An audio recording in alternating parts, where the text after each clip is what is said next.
Hello again. So, today we're going to be doing a review of the Chaos Protocols. Now, this is probably one of my favorite books, I would say. Definitely one of my favorite authors.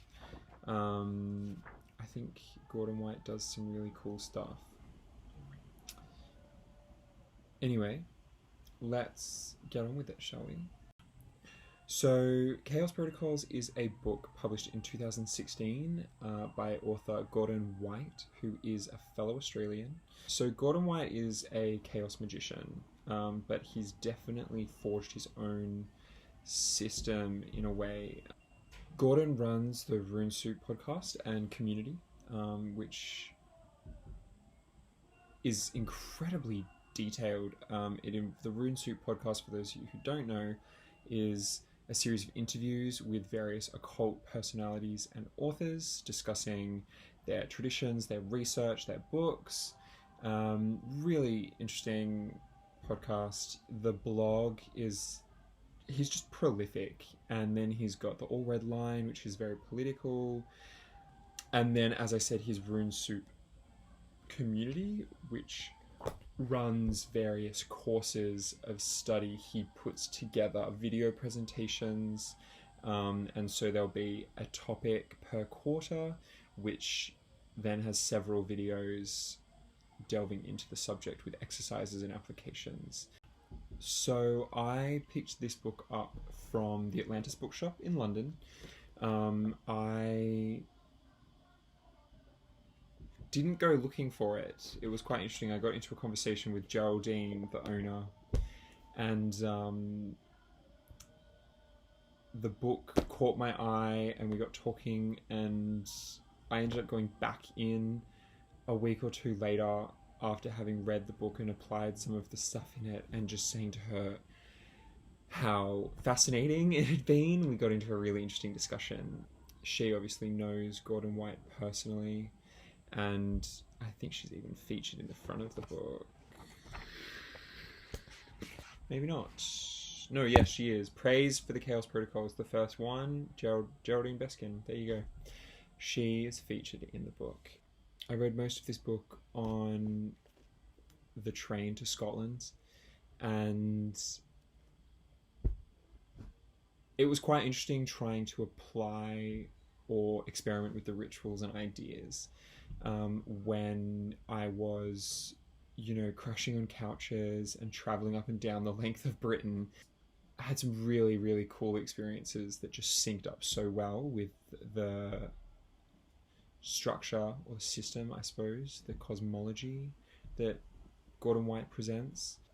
I later met Gordon White and absolutely humiliated myself because I just could not think of anything to say. I wasn't going to approach him for exactly that reason, but then a friend that I was with sort of stormed in and interrupted Gordon's conversation and was like, "Oh, he's the real fan." So I got Gordon's signature. He signed my book, but yeah, there was definitely no friendship vibes. Regarding my main takeaway from this book, it has to be a really close tie between sigils, well, his particular method of employing sigils, and his perspective on life and how to approach it. As an example, I used his sigil techniques to further my French skills and also to progress in my career as a musician. What was really interesting was that these two sigils seemed to combine, despite being separate sigils, and I was employed by a French theatre company to arrange and perform music for their shows, which I thought was a really interesting thing to witness. And that's the kind of thing that seems to happen a lot using Gordon's methods. You get totally taken by surprise, and things that you couldn't imagine unfolding not only happen but happen together in ways that you can just never think or you wouldn't expect, and then you've just got to kind of ride the wave It's really exhilarating. And this ties in really nicely with his perspective on things, because he really drives home how silly the kind of normal, like the normal life plan is. He pokes some really scary holes in this theory of, go to school and get a job and have a baby and buy a house and die. Which, like, everyone is raised to want, essentially. So this book was a real relief for me. It was kind of validating to be told that my sort of vagabond lifestyle was not actually just some weird rebellious shit. And not only that, but then he empowers you to move intelligently through the world. For example, while I was in London reading this book, the information that I got on economics from this book alone carried me through a conversation with an American economist that I ran into randomly at a restaurant, and he was there applying for, well, not applying, but discussing contracts with like Oxford University, for example. And I sort of summarized my understanding of things from what I'd read in the Chaos Protocols, and he was fascinated that I knew as much as I did, which I don't know a lot, let's be real, guys. And then he, because I knew the little that I knew, he sort of opened up and engaged in this really interesting conversation with me, and I learned a lot more. And this is another one of those weird coincidental things that seems to happen a lot when you start playing around with Gordon White's systems.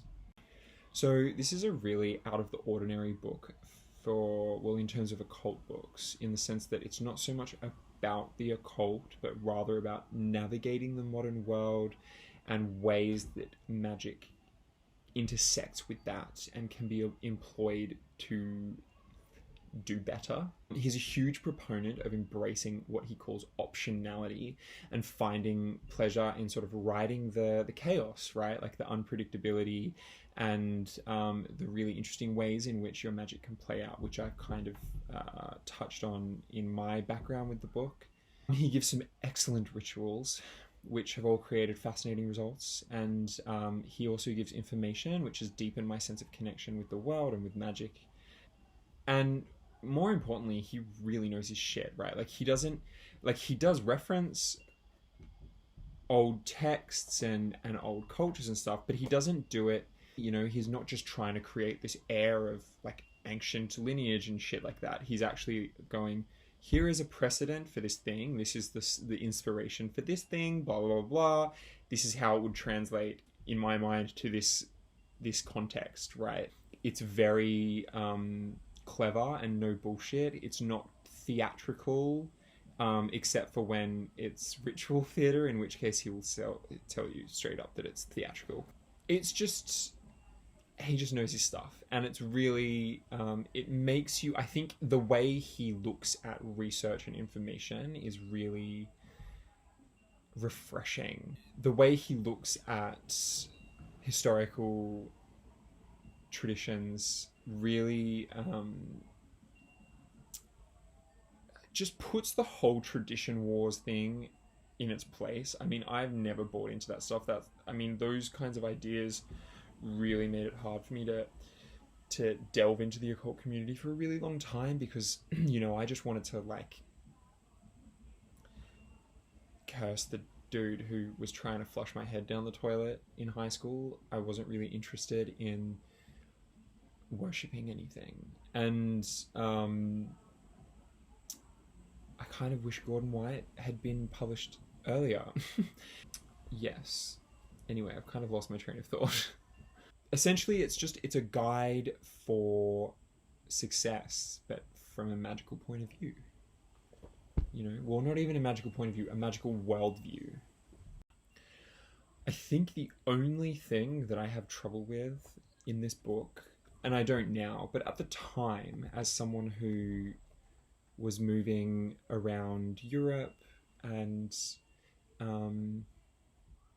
essentially had no safety net, still doesn't, let's be real, this book kind of gave me the impression that the world was going to end, right? Like, none of it means anything, and any sense of security that you can get from pretty much any of the places you'd think to look are illusions and built on lies, and you can't really trust anyone, and the whole thing is kind of doomed, right? Like, the whole system is so rotten that nothing matters anymore because it's all going to fall apart. But it's okay because you've got magic and you'll get through whatever happens. I found myself sort of teetering between sheer excitement and like this sensation of liberation, and then also sheer terror because it's like, well, what are we doing? What am I operating in? I think I was just going through an anxious phase, to be real. I think if you're prone to paranoia, maybe don't read the book. Overall, an excellent book, and I think it would be pretty good complement to things like Jason Miller's Financial Sorcery book.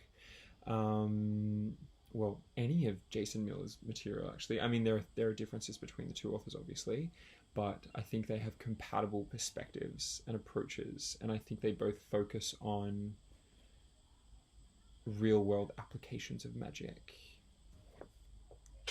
That's my review of the Chaos Protocols.